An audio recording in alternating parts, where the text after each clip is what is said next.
जय हिंद। देखिए, मैं गरिमा कोचिंग सेंटर से राज सर। आशा करता हूँ आप एकदम मस्त होंगे, बहुत अच्छे होंगे, पढ़ाई कर रहे होंगे बेटा आराम से। सभी बच्चे एकदम मस्ती के साथ। तो बेटा बस पढ़ते रहिए और लगे रहिए और जुड़े रहिए यूपी बोर्ड 2027 की तैयारी में। और आज यहाँ पर मैं बहुत बेहतरीन क्लास लेके आया हूँ। देखिए, यहाँ पर बायोलॉजी की नए अंदाज में शुरुआत करते हैं एकदम मस्ती से। तो बेटा यहाँ पर समझेंगे आज का, यहाँ पर बायोलॉजी का हमारा यहाँ पर पहला लेक्चर है। यहाँ पर देखेंगे पार्ट 1। और ये बेटा पार्ट 1 किसका है? कोशिका का। तो एकदम शुरू से स्टार्ट करते हैं, बायोलॉजी की शुरुआत करते हैं बेहतरीन तरीके से। कहां से बेटा जी? कोशिका से। ओके, कोशिका को इंग्लिश में क्या कहते हैं? सेल कहते हैं। ओके, एकदम आसान भाषा में आपको बताऊंगा, जिससे कि कोशिश ये करूंगा आपको ज्यादा ना रटना पड़े, ना कुछ करना पड़े, डायरेक्टली सीधा दिमाग में छपे। बस आप बेटा हमारे साथ जुड़ जाइए और देखिए ध्यान से एकदम बायोलॉजी। यहाँ से मैं आज जो शुरू कर रहा हूँ वो एकदम क्या है? शुरुआत से है, बिल्कुल मतलब कहां से बेटा? शुरू से। यहाँ पर जो मैं कोशिका से लेके चल रहा हूँ टॉपिक, ये कोशिका से ही बायोलॉजी की स्टार्टिंग होती है। ठीक है, तो सबसे पहले हम कोशिका को समझते हैं कि कोशिका क्या है, कोशिका किसे कहते हैं। उसके बाद में हम आगे की नेक्स्ट क्लास को स्टार्ट करेंगे। तो आइए देखिए, जुड़ जाते हैं, आज की क्लास को स्टार्ट करते हैं बेटा एकदम नए अंदाज में। ठीक है, तो आप भी एकदम पढ़ाई करते रहिए अच्छे से। तो देखिए आज हम समझते हैं बायोलॉजी के मोस्ट इंपोर्टेंट टॉपिक कोशिका को, यानी कि सेल को। तो चलिए स्टार्ट करते हैं बेटा क्लास को आज की को।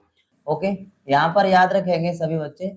एक बात छोटी सी मैं बता दूं बेटा, बायोलॉजी को हिंदी में क्या कहते हैं बाबू? जीव विज्ञान। आप सभी जानते हैं क्या कहते हैं? जीव विज्ञान, यानी कि जीव विज्ञान। बायोलॉजी मतलब जीव विज्ञान। और यहाँ पर एक छोटी सी बात और बेटा, जीव विज्ञान जीवधारियों के अध्ययन को ही क्या कहते हैं बाबू? जीव विज्ञान कहते हैं। जीवधारियों का अध्ययन। ओके, जीवधारियों का अध्ययन। बस माइंड में पॉइंट टू पॉइंट आपको बिठा लेना है। 100% कॉन्फिडेंस से कह सकता हूं कि आपको क्लियर हो जाएगा बेटा। आपको बायोलॉजी मतलब जीव विज्ञान, जीव विज्ञान किसे कहते हैं? तो बेटा जीव विज्ञान क्या होता है? जीवधारियों का अध्ययन। यानी कि आपको याद रखना है कि विज्ञान की वह शाखा जिसके अंतर्गत जीवधारियों का अध्ययन किया जाता है उसे जीव विज्ञान कहते हैं। ये तो हमारा बायोलॉजी का मैंने आपको बता दिया। उसके बाद में बायोलॉजी का आज का जो टॉपिक है, हमारा मोस्ट इंपोर्टेंट टॉपिक, जहां से बायोलॉजी की शुरुआत होती है, वो हमारा कौन सा टॉपिक है बेटा जी? टॉपिक है हमारा कोशिका। तो सभी बच्चे बने रहिए और देखिए ध्यान से, कोशिका। कोशिका इसे इंग्लिश में क्या कहते हैं बाबू? सेल। ओके, क्या कहते हैं बेटा? सेल। क्या कहते हैं? सेल। तो कोशिका मतलब सेल। अब समझते हैं सर कोशिका कहते किसे हैं। तो एक छोटी सी लाइन में आप याद रखेंगे सर, कोशिका किसे कहते हैं। कोशिका का मतलब होता है वह वह छोटी से छोटी इकाई। ध्यान से समझेंगे सभी बच्चे, वह छोटी से छोटी इकाई है जिससे मिलकर शरीर का निर्माण हुआ है बेटा। ओके, शरीर का निर्माण हुआ है। ध्यान से समझ लेंगे बाबू। कोशिका एक वह छोटी से छोटी इकाई होती है जिससे मिलकर पूरे शरीर का क्या हुआ है? निर्माण हुआ है। एक बात और समझ लेंगे, कोशिका छोटी से छोटी इकाई वह नहीं है, इसके अंदर भी कई छोटी छोटी इकाइयां आपको देखने को मिलेगा। इसके अंदर भी कई छोटी छोटी इकाइयां बाबू होती हैं। ओके, तो इनको ध्यान से समझ लेंगे। अभी कोशिका क्या है? तो यहाँ पर लिखा हुआ है, कोशिका वह छोटी से छोटी इकाई होती है जिससे मिलकर पूरा शरीर का निर्माण हुआ है। यहां तक क्लियर हो गया। अब हम पॉइंट टू पॉइंट डिटेल में से समझते हैं कोशिका को। सामने देखिए बाबू, कोशिका। कोशिका मतलब सेल। तो सबसे पहला पॉइंट है बेटा, कोशिका की खोज किसने की थी? यहाँ पर सबसे पहला पॉइंट है कोशिका की खोज। कोशिका की खोज, तो कोशिका की खोज रॉबर्ट हुक ने।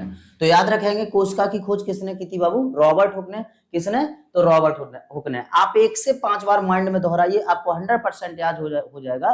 कोशिका की खोज रॉबर्ट हुक ने किया था। अब यहाँ पर समझते हैं सर कैसी कोशिका की खोज की थी। तो याद रॉबर्ट हुक, ये बात आपको याद रखनी है। ओके बेटा, मरी हुई कोशिका, मरी हुई कोशिका। सीखा क्या? यानी मरी हुई कोशिका की खोज किसने की थी? तो रॉबर्ट हुक ने की थी। अब यहाँ पर ये भी पूछ लेता है कौन सी सन में किया था। तो कौन सी सन में किया था बेटा जी? 1665। 1665 में इन्होंने मरी हुई कोशिका की खोज की थी। किसने? रॉबर्ट हुक ने। अब उसके बाद बात करते हैं सर, दूसरा खोज किया था जीवित कोशिका की खोज। तो जीवित कोशिका की खोज किसने की थी? एंटनी वॉन लीवनहॉक ने। Okay, Antony van Leeuwenhoek. ठीक है बेटा। एंटनी वॉन लीवेनहॉक ने क्या किया था, जीवित कोशिका की खोज की थी। क्वेश्चन आ जाता है कि सर जीवित कोशिका की खोज किसने किया था, जब मरी हुई कोशिका की खोज रॉबर्ट हुक ने की थी। तो बेटा जी जीवित कोशिका की खोज किसने की थी, तो आपको याद रखना है जीवित कोशिका की खोज किसने किया था, जीवित कोशिका की खोज। ओके, तो जीवित कोशिका की खोज किसने की थी बेटा जी, एंटनी वॉन लीवेनहॉक ने, एंटनी वॉन लीवेनहॉक ने। यहाँ पर इनका जो नाम है वो याद रखने के लिए आप एक थोड़ा सा यहाँ पर समझ लेंगे। एंटनी वॉन मतलब एंटनी वॉन लीवेनहॉक, यहाँ पर इस नाम से आप इसे मतलब याद रख सकते हैं आराम से, कोई भी दिक्कत नहीं होगी। Antonie van Leeuwenhoek, Antonie van Leeuwenhoek, AVLH से आप आराम से याद रख सकते हैं। तो जीवित कोशिका की खोज करने वाले कौन थे, एंटनी वॉन लीवेनहॉक। आराम से आप यहां तक समझ सकते हैं। आगे बेटा जी नेक्स्ट हम समझते हैं।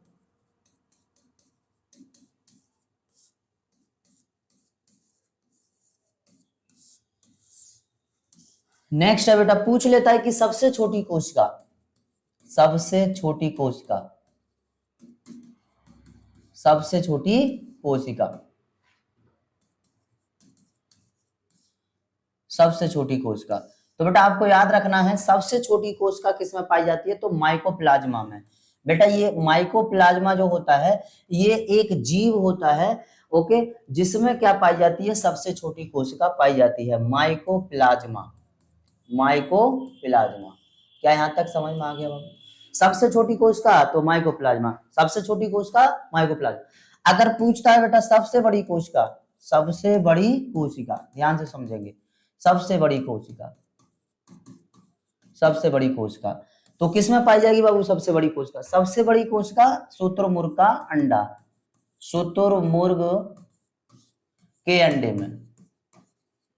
बेटा सबसे बड़ी कोशिका शुतुरमुर्ग का अंडा में पाया जाता है, यानी कि एक नारियल जितना बड़ा शुतुरमुर्ग का अंडा होता है उसमें सबसे बड़ी कोशिका पाई जाती है किसमें, शुतुरमुर्ग के अंडे में। तो इतनी बात क्लियर, शुतुरमुर्ग के अंडे में सबसे बड़ी कोशिका, उस तो आपको याद हो गया होगा, सबसे बड़ी कोशिका शुतुरमुर्ग का अंडा, सबसे छोटी कोशिका माइकोप्लाज्मा। आगे नेक्स्ट बढ़ते हैं बेटा, यहां पर ये पूछ लेता है कि मानव में, मानव में यहां पर ये ओवरऑल होता है, मतलब ये पक्षियों की बात करी हमने यहां पर,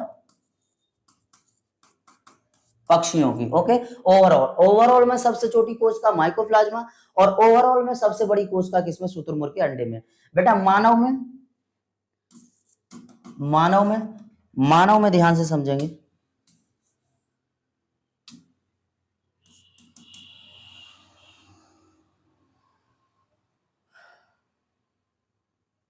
मानव में, मानव में अगर आपसे सबसे छोटी पूछे, मानव में सबसे छोटी कोशिका, तो बेटा आपको बता देना है सर मानव में सबसे छोटी कोशिका कहां पाई जाती है, तो स्पर्म, स्पर्म की जो कोशिका होती है वो सबसे छोटी कोशिका होती है। स्पर्म को हिंदी में बोलते हैं बेटा शुक्राणु, क्या बोलते हैं, शुक्राणु।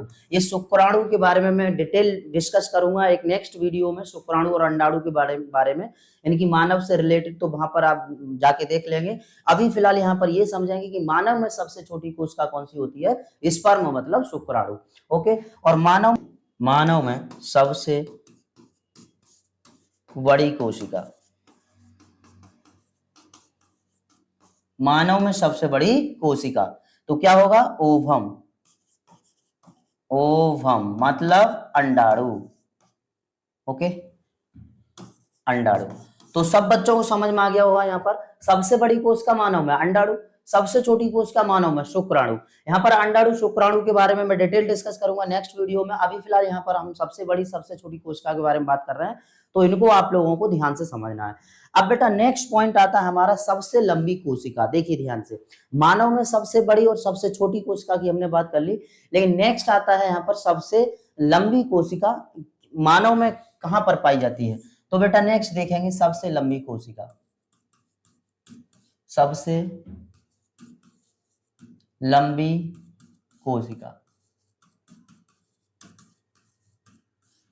सबसे लंबी कोशिका मानव में जो सबसे लंबी कोशिका होती है बेटा वो क्या, उसे बोलते हैं न्यूरॉन, क्या बोलते हैं, न्यूरॉन, ओके।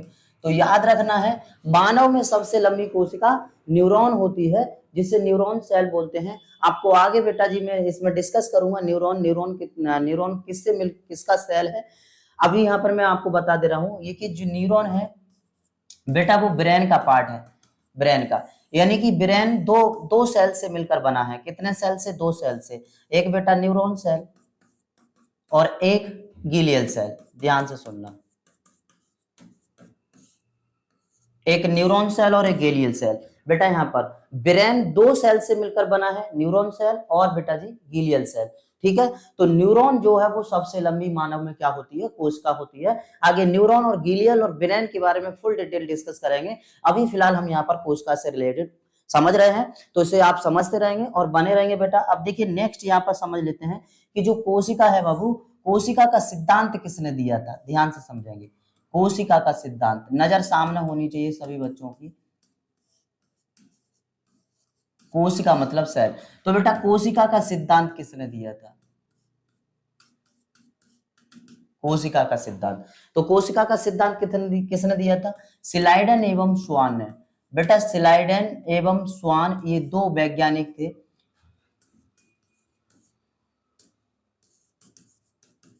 सिलाइडन एवं स्वान ने, सिलाइडन एवं स्वान नामक 2 वैज्ञानिक, इन्होंने बेटा जी कोशिका का सिद्धांत दिया और अपने सिद्धांत में ये कहा कि जिस प्रकार, ध्यान से समझना, एक बार में याद हो जाएगा बेटा, जिस प्रकार ईंट जब आपस में मिलती है, ईंट के ऊपर ईंटा रखा जाता है तो बेटा दीवार बन जाती है।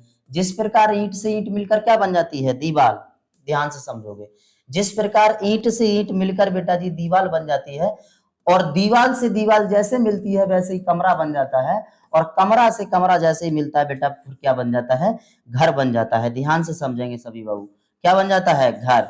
ओके, ध्यान से, ईंट से ईंट मिली तो दीवार, दीवार से दीवार मिली तो कमरा, और कमरे से कमरा मिला बेटा तो पूरा क्या बन गया? एक घर बन गया। उसी तरह यहाँ पर उन्होंने बताया कि जैसे बेटा जी यहाँ पर कोशिका होती है, कोशिकाओं का जो समूह होता है, और जब कोशिकाओं का समूह मिलता है, कोशिकाओं के समूह को क्या कहते हैं? ऊतक। यानी कि कोशिकाओं से मिलकर ऊतक का निर्माण होता है, और ऊतक का जो समूह होता है यानी ऊतक से मिलकर बेटा जी अंग का निर्माण होता है। ध्यान से समझेंगे सभी बच्चे। और जब अंग सभी मिल जाते हैं, अंग का जो समूह हो जाता है, तो अंगों से मिलकर बेटा शरीर का निर्माण हो जाता है। क्या इतनी बात समझ में आ गई सब बच्चों को? एकदम आराम से आप सिद्धांत को समझ सकते हो। सिलाइडन एवं स्वान ने क्या कहा अपने सिद्धांत में कि कोशिकाओं के समूह को ऊतक, और ऊतक के समूह को अंग, और अंग का समूह क्या कहलाता है? शरीर। यानी कि मिलकर कोशिकाओं द्वारा क्या बन गया? शरीर बन गया। यही बेटा कोशिका एक हमारी इकाई होती है। तो इतना समझ में आ गया। और यहाँ पर ये इन्होंने इस एग्जाम्पल को देकर बताया था, इससे आप आराम से याद रख सकते हैं। जिस प्रकार ईंट जब आपस में मिलती है तो क्या बन जाती है बाबू? दीवार।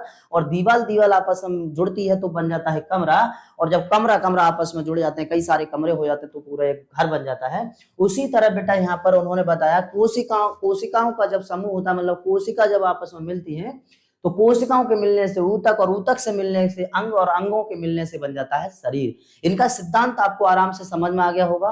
ओके, अब बेटा जी इससे आगे नेक्स्ट वीडियो में मैं लेके आऊंगा इससे आगे के टॉपिक्स, यानी कि कोशिका के बारे में और डिटेल डिस्कस, कि यहाँ पर न्यूरॉन क्या है, ग्लियल सेल क्या है, इन सारी बातों पर डिटेल डिस्कस करेंगे। ओके, तो अभी आज के लिए इतना ही। इस वीडियो में आपको मैंने बहुत बेहतरीन तरीके से समझाने की कोशिश की, और बेटा आपके साथ पूरी मेहनत कर रहा हूं। तो आप भी एक हमारा छोटा सा काम कर सकते हैं, वीडियो को लाइक कर सकते हैं, चैनल को सब्सक्राइब कर सकते हैं। तो प्लीज वीडियो देखिए और चैनल को सब्सक्राइब कीजिए, और बेटा जी वीडियो को लाइक कीजिए। धन्यवाद। जय हिंद।